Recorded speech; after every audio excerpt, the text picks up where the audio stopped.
Today we are fortunate to have my dear friend Dick Martin, who is by profession and training and work for many years is a financial advisor.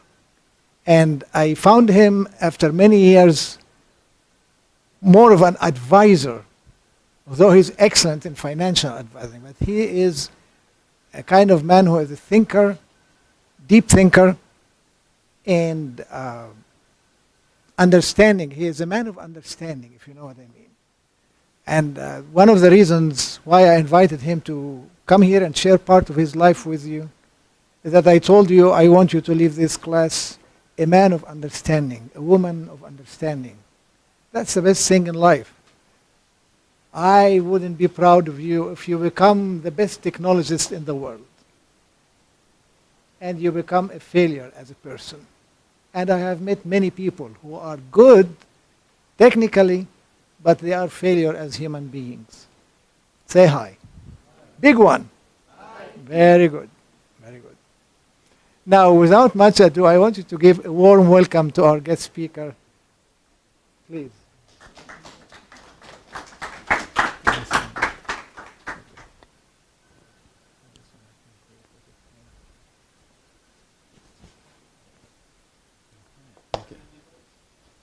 Well, first of all, it's nice to be here this evening. I don't deserve all the accolades that Dr. Wabi wanted to contribute or heap upon me, but I have been a financial advisor for many, many years in my career. The last 18 years I worked at First Mid-Illinois Bank and Trust as a financial advisor. Now, do I consider myself an expert in that? No. I don't think that anybody that calls themselves an expert really can justify doing that. To me, that's hard to say that you are an expert. I enjoy working with people. I've enjoyed working with people, helping them plan their financial programs, and I feel like I'm more of a jack of all trades and a master of none than by far an expert. But I'm not here to talk with you about financial planning or about financial advice here this evening. We're going to be talking about the subject of success. Dr. Wabi alluded to that. First of all, I came across a little poem, very brief, short poem, that many of you might have seen because, well, I'll tell you a little bit about it in a minute here. But it's locally, you could have seen it or you may have heard it. So let me read it to you and then you tell me if you've seen this here in Charleston, any place. Okay? It's entitled, What is Success? Here's what it says. You can use most any measure when you're speaking of success. You can measure it in fancy home, expensive car, or dress. But the measure of your real success is the one you cannot spend. It's the way your kids describe you when they're talking to a friend. Has anybody seen that here? Well, it's on the wall in Jimmy John's restaurant. And where they have the booths there, there's pictures and there's little sayings and stuff on the wall there. And that's where I took a picture of it. My wife and I were eating there back a month or so ago. And I saw that, and so I just took a picture of it on my phone. And I thought, well, that's really appropriate for what we're talking about this evening. And that is the subject of success. Now, you folks, many of you have come a long ways to the university here from great distance in order to take up your higher education studies. And why have you come here? Why did you come to Eastern, not just Eastern, but to a university? Well, the answer would be to get an education. Okay, you get an education. What's the purpose of your education?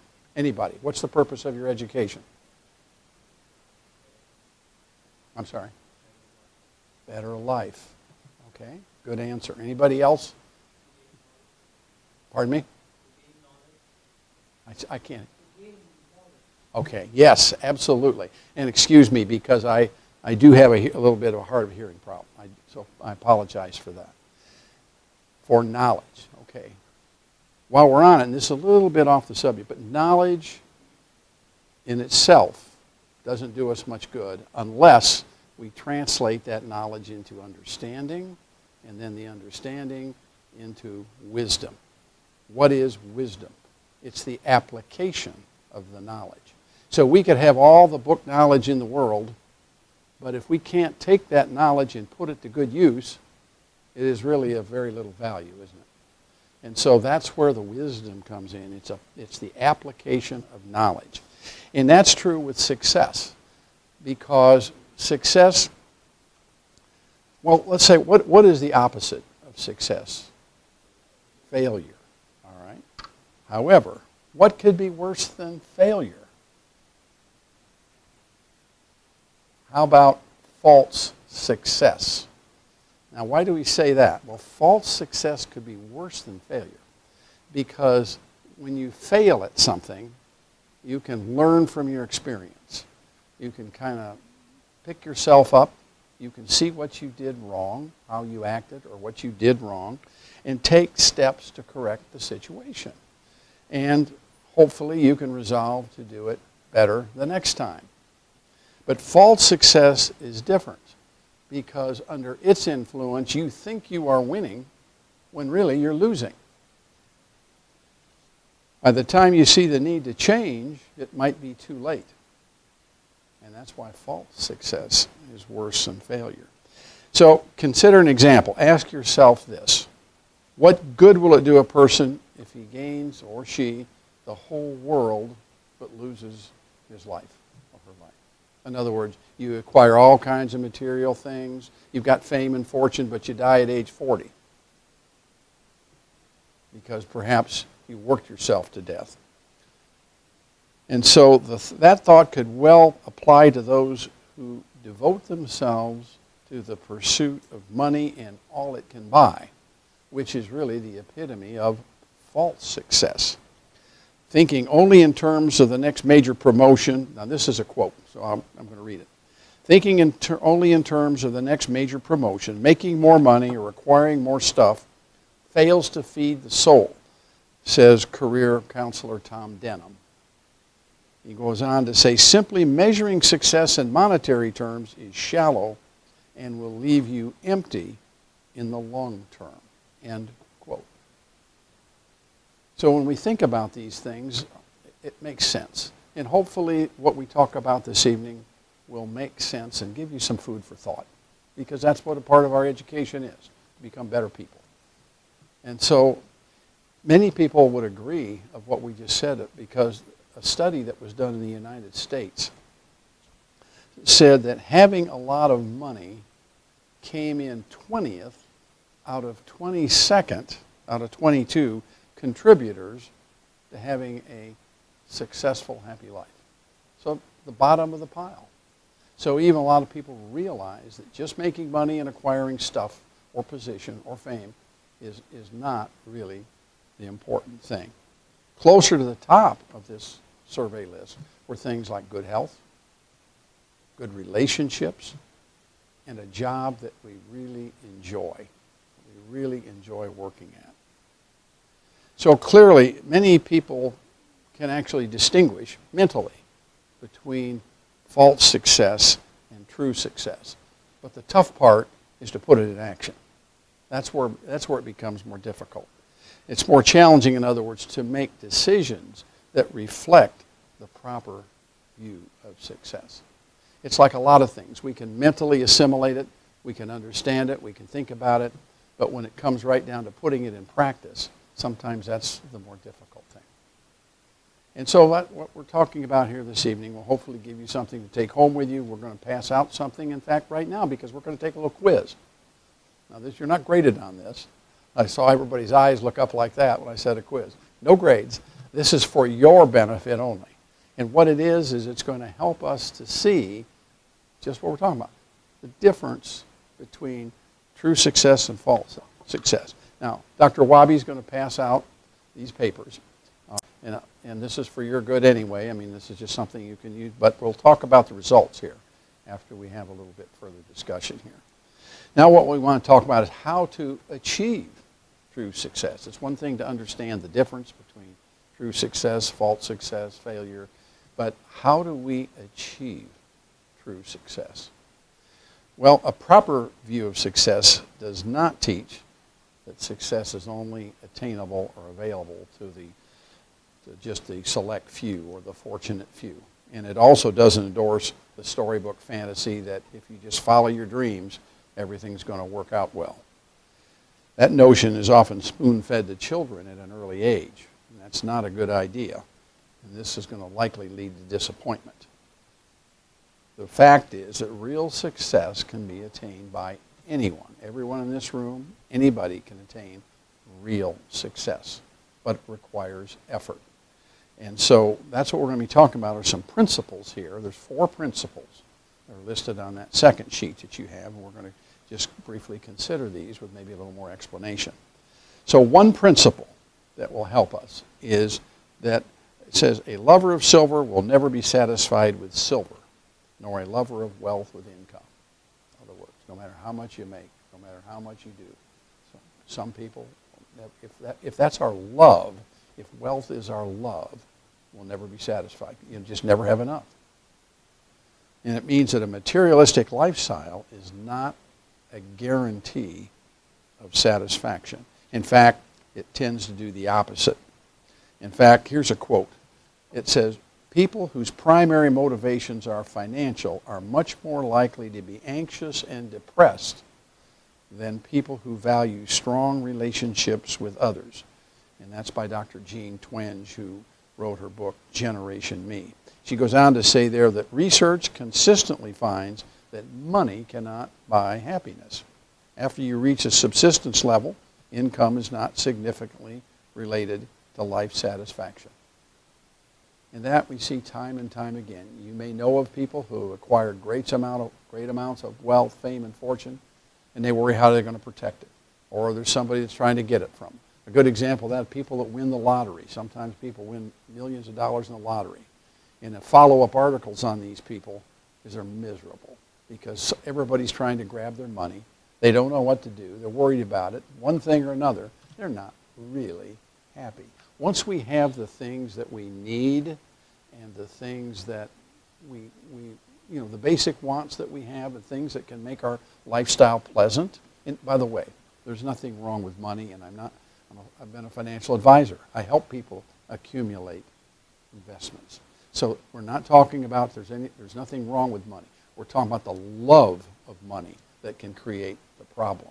That's where the issues can come in, when that becomes our focus. And all we're doing is trying to build an empire, and we step on people to do it. And so we're talking about if we have the things we need and things we want, then and we have these other relationships, that's really what's important. So what can you do? It says set a goal to something more rewarding than wealth and possessions. Guard against every sort of greed, because even when a person has an abundance, his life doesn't result from the things that he possesses. So we need things. We want to be happy with having a certain amount of material possessions, but it's the greed, it's the quest for more and more and more that can lead to disappointment and problems, and that's not success. So now another principle that we can look at is pride is before a crash and a haughty spirit before stumbling. What does that mean? It means that ambition and conceit will not help you find true success. In fact, in the book Good to Great, the author notes that company leaders who have achieved long-term success display a compelling modesty, are self-effacing, and understated. This is a quote. In contrast, 2/3 of the comparison companies had leaders with gargantuan personal egos that contributed to the demise or continued mediocrity of the company. Now, you've probably seen that. You've seen it in the news. You've read about it. You've heard about it. In other words, thinking too much of ourselves is not going to lead to success, but rather to failure. So it's having a modest view of ourselves. Modesty means literally knowing your own limitations and not being so hung up on ourselves that we step on others, that we maybe cheat or we lie, we do other things to achieve success, but rather we have a modest and humble view of our own self. Now, another principle is says there's nothing better for a man than to find enjoyment in his hard work. Hard work is good for us. We were created that way. It means if you develop a strong work ethic, you'll likely enjoy your work more. If you're doing it just for the money, that's not very enjoyable. But if you enjoy your work and and find accomplishment in your work, then you will have a lot of satisfaction. In fact, in the book by Dr. Madeline Levine, she writes, quote, she says, teach in her book, Teach Your Children Well. She says, part of feeling successful at something is being good at it, and most of being good at something has to do with effort and persistence. So that has to do with being able to bounce back when we have some little setbacks or failures too. Not letting that throw us into a mire, but rather bouncing back, learning from the experience, keep going on, enjoying our work, working hard at it, doing the best we can.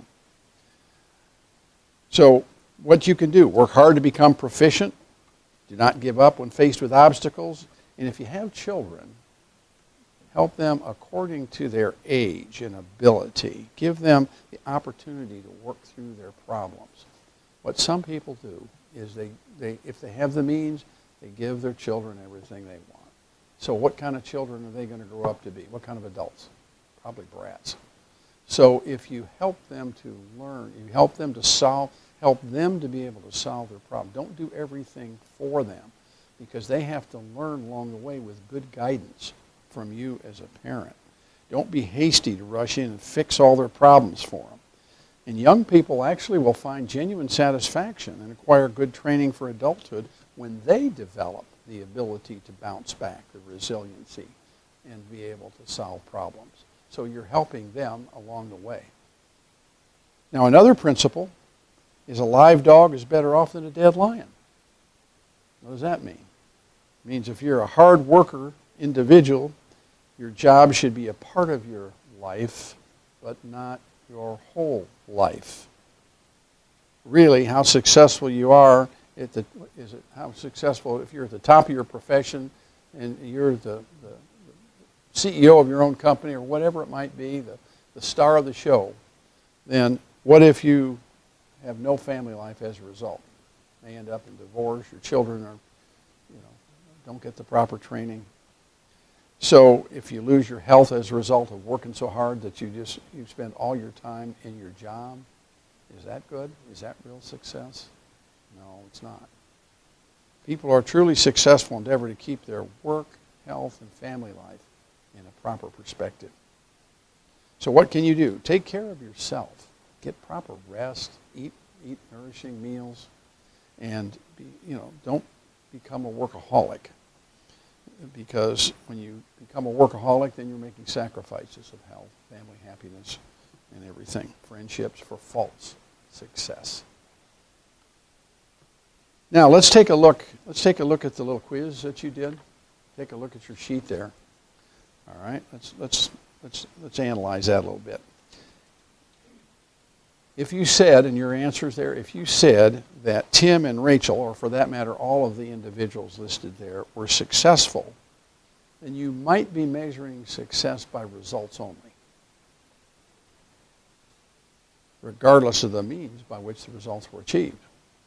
So that's something we want to be careful of.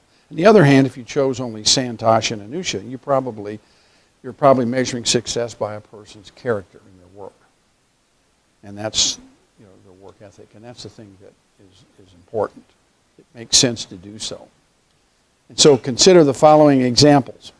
Which is better for Anusha's long-term welfare, that she gets the highest grades in the class, or that she nurtures a lifelong desire to learn? That's really more important, isn't it? And which is better for Santosh's children? They have everything money can buy, or does they have a father who shows them that he values spending time with them? That would be more realistic and a better definition of what true success is. So a lot of the things that we're talking about here, we could say would be common sense. But sometimes we're so, with advertising, marketing, we're so pressured to think we got to have the biggest and the best of everything that we're maybe motivated to go out and just think that making a whole lot of money and buying a whole lot of toys is what life is about. And if we can, by we, I'm saying myself and Dr. Wabi, even though it's a global technology class, and that's what the emphasis is in the class, it's still having life values. Part of our higher education, or any education, would be to be able to utilize this information, as we said before. So if we can do a little something by sharing something other than a technical nature with you, as far as how something like this subject, how to be truly successful, then hopefully it gives you something to think about when you embark on your careers. So the bottom line is that false success is based on image, but true success is based on proper values.